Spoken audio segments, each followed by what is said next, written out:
जय हिंद दोस्तों, welcome to ज्योतिर्मय। दोस्तों, आज हम स्वागत करेंगे थिंक लाइन से हिमांशु भट्ट जी का। हिमांशु जी, बहुत बहुत स्वागत है आपका हमारे चैनल। नमस्कार। नमस्कार सर। थैंक प्रणाम थैंक यू सर। दर्शक। सर, एक बिल्कुल सिंपल क्वेश्चन है। अभी अभी ट्रंप का एक स्टेटमेंट वायरल हुआ है जिसमें ट्रंप साफ तौर पर कह रहा है कि भाई, असलियत में इंडिया में वोटर टर्नआउट बढ़ाने के लिए 21 मिलियन डॉलर खर्च किए गए। तो सवाल यह है, वो 21 मिलियन डॉलर किसने खर्च किए, कहां खर्च, किसको दी? और बड़े मजाकिया अंदाज में पूछता है कि यार एक बात बताओ, 21 मिलियन डॉलर क्यों खर्च किए दूसरे देश में टर्नआउट बढ़ाने के? और सवाल तो जायज है कि यार हमारा वोटर टर्नआउट अमेरिका के वोटर टर्नआउट से भी कम से कम 5 से 10% ज्यादा ही होता है। और हमारे बहुत सारे इलाके तो ऐसे हैं जहां पर ये वोटर टर्नआउट जो है वो 90% तक पहुंच जाता है। अब क्वेश्चन यही आता है कि भाई, अल्टीमेटली ये जो ये क्या कहते हैं, बाइडन है और सोरोस है, इसने ये इतना पैसा कहाँ खर्च किया, किसके पास खर्च किया? पहली बात तो ये बैठती है। दूसरी बात ये बैठती है कि भाई, किसको, मोदी को हटाकर किसको लाना चाहते थे? तो ट्रंप ने साफ पूछ लिया कि मोदी को हटाकर लाना किसे चाहते थे। अब सब जो दोनों की दोनों बातें कहीं ना कहीं दिमाग तो हिला रही हैं कि भाई किसे लाना चाहते हो थे, और 200 करोड़ रुपए खर्च करके। तो अब उसके बाद मेरे हिसाब से ट्रंप इस पे भी काम करेगा। तो यहां भारत में किसकी हालत खराब है, पैंट गीली हो रही है? कुछ बताइए जरा, क्योंकि 10 साल बड़ा ड्रामा किया इन लोगों ने। जी सर सर। 10 साल का ड्रामा किया, 1 साल में बाहर निकल गया, पतलूने गीली हो गई। कबाड़ में से अब इतने हार्ड पिंजर निकलेंगे, इतने स्केलेटन्स निकलेंगे जो सुन सुन के, सोच सोच के बहुत से विपक्षी लोग घबराए हुए। अभी उनको पता नहीं है आगे से पानी निकल रहा है, पीछे से पीला पीला निकल रहा है, क्या निकल रहा है। वो ऐसा कुछ रहा है सर। यूएस एड ने डेवलपमेंट के नाम पे जो पैसे दिए हैं, ये लेफ्टिस्ट लिबरल कबाड़, जैसे आपने नाम दिया सोरोस का, हमारी एक देश के अंदर विपक्ष की एक इकोसिस्टम है। मैं विपक्ष बोल रहा हूं, और इन्होंने अपने से हो सके वो सब किया। आपको याद आना चाहिए सर, हरिमोहन जी, आप याद कीजिए, हमारे विपक्ष के एक बहुत बड़े टाइट जीन्स जीन्स और टी शर्ट्स वाले बड़े नेता है, मछलियां दिखाते हुए, बाइसेप्स दिखाते हुए, बाइसेप्स जेब में दिखाते। हाथ डालकर। हाँ, उनका एक नाम किसी का नहीं इकोसिस्टम। लेंगे हम, दर्शक सर खुद लिखे कमेंट बॉक्स में। ये इकोसिस्टम है उनका। और वो क्या कहते थे पता है? कुछ बाकी नहीं है, हमने देश में हर जगह पे घासलेट बिछा के रखा है, बस एक तीली लगाने की देर है और पूरा देश जलेगा। ये तो इनकी मंशा थी। अभी देखिए दर्शकों, 2024 में हमारे में से कुछ लोगों ने जो मोदी जी के प्रति नाराजगी दिखा के जो कार्य किया है, इसका कितना बड़ा भुगतान आपको भुगतना पड़ा है। हाँ, हमने मोदी जी का गरूर तो उतार दिया, ऐसा कहने वाले लोग थे। 303 पर से 340 नहीं, 240 पे ले आए, मगर ये 240 पे लेके आए, उसका नतीजा आज ये है कि 7 समंदर पार बैठा हुआ ट्रंप बोल रहा है, हमने सोचा हमें अपनी दोस्त की गवर्नमेंट को, देखिए समझिएगा, हमने सोचा भारत सरकार को यह बता देना चाहिए, क्योंकि अगर रशिया ऐड देता है तो $2 की ऐड देता है, $2000 की ऐड देता है, 21 बिलियन की ऐड कौन देता है सर वोटर टर्नआउट बढ़ाने के लिए? और एक अंदाज के अनुसार, अभी मैं आंकड़ा देने जा रहा हूं, दर्शकों को बराबर समझ के रखिएगा सर। जहां तक मेरे पास इंफॉर्मेशन है, विपक्षी इकोसिस्टम ने भारत के लोकसभा चुनाव में भाजपा को और नरेंद्र मोदी को हराने के लिए तकरीबन 12 से 13 हजार करोड़ रुपए का खर्च किया है। और ये पैसे आए कहां से? आज डोनाल्ड ट्रंप साहब ने खुलासा कर दिया। ये बात सब वहां से निकली जब ये डोज वाले काम कर रहे थे। उनका जो एक डिपार्टमेंट उन्होंने नया बनाया है, डिपार्टमेंट ऑफ गवर्नमेंट एफिशिएंसी, और वो ढूंढ रहा है कि कौन कौन निकम्मे है, कौन काम के नहीं है, कितने पैसे ऐसे हैं जो पैसे यूएस टैक्स पेयर के पैसे यूएस की सरकार ने इधर उधर बर्बाद कर दिए। और वो आंकड़ा भी जो आ रहा है ना, वो सुन के भी आप हैरान रह जाएंगे। सब मिला के वो अमाउंट है 4.7 ट्रिलियन 5 साल के अंदर। 4.7 ट्रिलियन की भारत की इकोनॉमी नहीं है आज। दर्शक मित्रों, ये बराबर समझ लो दोस्तों, जो आंकड़े मैं दे रहा हूं, और ये आंकड़े कोई हवा में से नहीं आ रहे, मैं नहीं दे रहा हवा में से। ये यूएस गवर्नमेंट, आज की यूएस गवर्नमेंट बोल रही है। और वो बोलता है कि 21 मिलियन डॉलर हमने भारत में वोटर टर्नआउट बढ़ाने के लिए दिए। बिडेन सरकार शायद चाहती थी और कोई गवर्नमेंट में बैठे। वो कौन थे, कैसे आए ये पैसे? मैं आपको लिंक भी दिखा देता हूं, बता देता हूं जो मुझे समझ में आ रहा है। यूएस के अंदर राहुल गांधी के एक गुरु बैठते हैं जिनका नाम है सैम पित्रोडा। और सैम पित्रोडा की ऑर्गेनाइजेशन को यूएस एड सीधा देता है। दूसरे एक है महाजन साहब। ये महाजन साहब की जो एनजीओ है, वो एनजीओ को भी यूएस एड से सीधे पैसे आते हैं। ये महाजन साहब कौन है? राहुल गांधी की जो भारत यात्रा ऑर्गेनाइज की, 2 बारी उसके मुख्य संचालक है। और ये राजीव गांधी फाउंडेशन के एक डायरेक्टर भी। और कुछ कहने की जरूरत है हरिमोहन सिंह? ये तो साफ दिख रहा है कि अब अगर क्या करें सर, चिड़िया चुग गई खेत। देखिए, उन्होंने 21 मिलियन डॉलर बर्बाद किए। सीट कितनी कम हुई? 60 सीट। 60 सीटों के लिए 21 मिलियन। अभी आप अपना गणित कर लीजिए सर, किसी को वैदिक गणित आता हो तो वो भी अप्लाई कर लीजिए। इतना करने के बावजूद भी जब आप नरेंद्र दामोदर दास मोदी को नहीं हरा पाए, और जब मोदी जी और ट्रंप साहब यूएस में जाके पिछले हफ्ते मिले ना, तो खाली ऐसे दोस्ती नहीं थी, बहुत सी बातें बैकडोर में हुई है।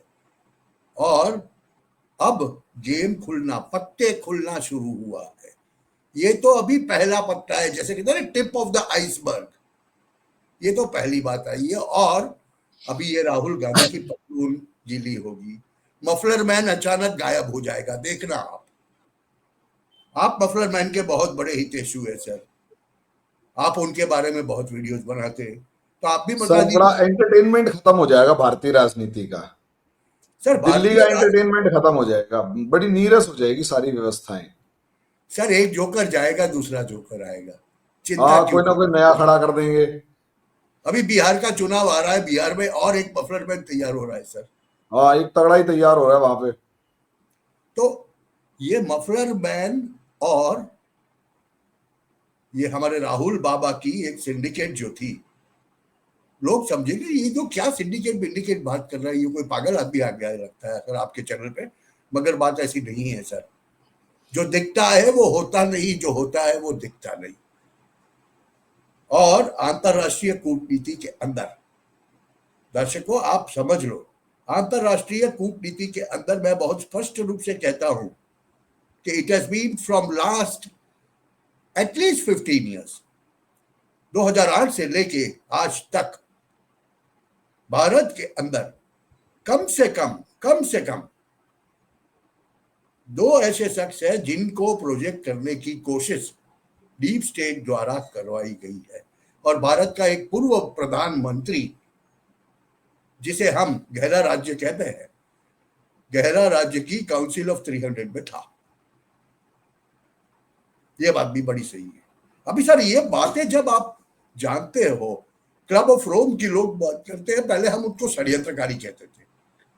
मगर आप जाके थोड़ा सा अध्ययन कर लीजिए, थोड़े से स्टेटमेंट सुन लीजिए। ये जो रिपब्लिकन नेतागिरी है, इनके जो स्टेटमेंट आ रहा है, वो सीधा जब बोल रहे हैं कि ये हो रहा है, और आप क्या समझते हैं सर, नरेंद्र मोदी को ये पता नहीं था? क्योंकि सुनिए, 4 साल तक डोनाल्ड ट्रंप प्रमुख रह चुका है और वो कुछ नहीं कर पाया था सर, ये भी समझ लीजिए। 2 साल के बाद उसको चुपचाप बैठना पड़ा, क्योंकि गहरा राज्य उसके ऊपर भी हावी हो चुका था। मगर इस बार सर वो उसके पूरी अकाउंट तैयारी तक बंद करवा दिए थे, वो बोलने के तक का लायक नहीं छोड़ा था। उसके अकाउंट बंद करवा दिए, मीडिया प्रेजेंस बंद करवा दी, उसको हराने का हर षड्यंत्र किया गया। अब असलियत में ये आके उनसे बदला ले रहा है कि बेटा तुमने मुझे हराया, अब मैं तुम्हें बताऊंगा। सर ये बदला बदला तो जायज है और बनता है ना। और ये हम्म। बदला खाली अपने आप के लिए नहीं ले रहा है, उसके हम बदला लेने से हो क्या रहा है सर, पूरा एक जो जाल बिछाया हुआ था विश्व के अंदर, वो जाल बाहर आ रहा है। एग्जैक्टली पता चल रहा है किसकी सिनर्जी कहां पर लगी हुई है। ये अब समझ में आ रहा है कि राहुल बाबा जब भाग के यूएस जाते हैं तो मस्जिदों में से क्यों ऑर्गेनाइजेशन होता है राहुल की मीटिंग का? हम्म। मस्जिदों में से हुआ है सर। और जब राहुल बाबा के प्रोग्राम के अंदर राष्ट्रगीत बजता है तो दर्शक बैठे रहते हैं। क्यों बैठे रहते हैं? क्योंकि उनको तो पता है, उनको तो पता नहीं कि ये भारत का राष्ट्रगीत है। ये तो बांग्लादेशी होता है या कोई और अरब अरब कंट्री का मुस्लिम होता है, वो जाके बैठ जाते। तो ये सब वारदातें, हकीकतें। मेरा तो सीधा सवाल आएगा सर अब तो, कि ये वियतनाम में जाके क्या कर रहे थे? अभी रिसेंटली जो वियतनाम गए, तो वियतनाम जाके क्या कर रहे थे? हाँ चलो खैर समझ लेते हैं कि थाईलैंड तो जाते थे, तपस्या करने जाते थे, क्योंकि उनका बहुत विवादास्पद निवेदन है। आजकल वियतनाम अपने पड़ोसी चीन का करीबी है ना। सर वियतनाम तो किसी का सगा नहीं है। हम्म। ये वही वियतनाम है जिसने 70 के दशक में यूएस को मार भगाया था। ये वही वियतनाम है जो चाइनीज हेजेमनी के सामने भी रेजिस्ट करता है।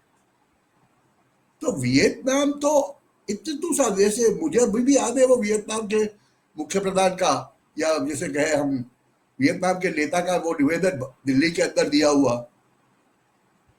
शायद शायद वो कौन सा वो डायलॉग्स था उसके अंदर उन्होंने बोला था, राइसीना डायलॉग्स में, कि why don't you guys fight, you see how we fight against Americans and hit them and get them so send them back. तो वियतनाम तो कुछ अलग माया है। मगर यहाँ पर जब हम सब, ये मेरी तो समझ में ये नहीं आता कि 21 मिलियन डॉलर जब अधिकृत तौर से कोई राष्ट्र का राष्ट्र प्रमुख बोल रहा है, और इसके ऊपर कानूनी कार्यवाही अगर अब भारत में नहीं हुई, तो इसका मतलब क्या समझा जाएगा? सर एक्चुअली क्या है, हमारी डेमोक्रेसी में एक सिंपैथी वोट क्रिएट होता है जहां तक मुझे लगता है, और वो सिंपैथी वोट इतना तगड़ा क्रिएट होता है कि उसके दम पे राहुल गांधी को एक बार अगर मान लिया गिरफ्तार कर लिया या ईडी के दफ्तर बुला लिया, तो एक रिपरकेशन जो है वो इतना तगड़ा आता है इनके सपोर्टर्स का कि कुछ कहने की हद नहीं, और सड़कों के ऊपर आके तांडव मचाते हुए देर नहीं लगाएंगे। और ये पिछली बार देखा गया है कि भाई असलियत में अगर हम देखें कि जब इनको 2022 में ईडी ने बुलाया था, तो जो रिएक्शन कांग्रेस के सपोर्टर्स की तरफ से आया था कि राहुल गांधी कभी गलत हो ही नहीं सकते, राहुल गांधी सिर्फ इसी चीज का फायदा उठाते हैं। और मुझे ऐसा लगता है कि यहाँ पर असली खेल इसी चीज का है, क्योंकि देखिए जब सोनिया गांधी और राहुल गांधी को वापस वो मतलब एक बार को राहुल गांधी को सीट छोड़ के भागना पड़ा था, तो भी एक रिएक्शन ये आया था कि नहीं भाई कुछ भी हो जाए राहुल गांधी को नहीं जाने देंगे। वही चीज यहाँ पर है कि भाई अल्टीमेटली जब, और ये चीज इस वजह से, इस रिपरकेशन की वजह से सरकार घबराती भी है, और सर तगड़ा ये, घबराती है। सर और इससे भी सरकार ज्यादा के अगर ऊपर मैं दबाव भी आ जाता है ना सर, कि भाई सर सीधी सी बात है इसको हटाने के चक्कर के अंदर, और अच्छा और सिंपैथी ऐसे मिलती है लोगों के दिमाग में कि नहीं नहीं मोदी तो कुछ ज्यादा ही अत्याचार कर रहा है, इतना भी नहीं करना चाहिए था। और वो जो सिंपैथी होती है ना, इतना भी नहीं करना चाहिए था सर, वो कुछ ज्यादा खतरनाक हो जाती और इस वजह से सरकार थोड़ा बैठ जाती है आराम से। अब लोग भी तो इस चीज में साथ दें। जी सर। सर लोगों को साथ देना, जो मेरा तो ये मानना है, कभी कभी क्या होता है सर, सरकार भी ये सोचती है, नरेंद्र भाई जहां तक सोचते हैं, मैं तो ये मानता हूं नरेंद्र भाई, अमित भाई, कि ये अच्छा है, ये हमारा तगड़ा दुश्मन है, हम जानते तो हैं, तो उसको नजर के सामने रहने दो, खेलने दो, हम उसको कभी ना कहीं से पकड़ लेंगे, उसको करने नहीं देंगे। अगर कोई नया आ गया, अनजाना आ गया और डेंजरस आ गया तो क्या? तो जब तक पूरी भाजपा की सेकेंड रंग लीडरशिप उसे नंगा नहीं कर देगी, और जहां मैं नंगा बोल रहा हूं उसका मतलब ये होता है कपड़े बगैर का कर नहीं देंगी पब्लिक के अंदर। मतलब कि जैसे कि मफलर मैन का हुआ सर, एक सिमिली लेके मैं बताऊं आपको कि ये मफलर मैन को इतना नंगा किया, इतना नंगा किया कि मफलर मैन जब जेल के अंदर गया तो कहां वो केजरीवाल जहां 15,000 लोग रामलीला मैदान पे तैनात रहते थे उसके लिए, और कहां ये केजरीवाल जहां 150 लोग नहीं थे जब उसको जेल में डाला गया था। तो मेरा तो ये मानना है कि राहुल गांधी को उतनी हद तक नंगा किया जाएगा जहां पर उनके पास, अगर समझ लो उनके ऊपर कोई भी एक्शन आए तो उनके पास अपने 150 नेताओं के अलावा और कोई नहीं। जब तक ये नहीं होगा तब तक राहुल गांधी को भारत नामक जेल के अंदर खेलने दिया जाएगा कि बेटा आप खेलो, आप जहां दौड़ सकते हो दौड़ो, जो बोल सकते हो बोलो, क्योंकि आखिर में आप बोल के हमारा ही फायदा कर रहे हो। मेरा तो ये मानना है, और सरकार इसको अपना के चल रही है, ऐसा मैं मानता हूं।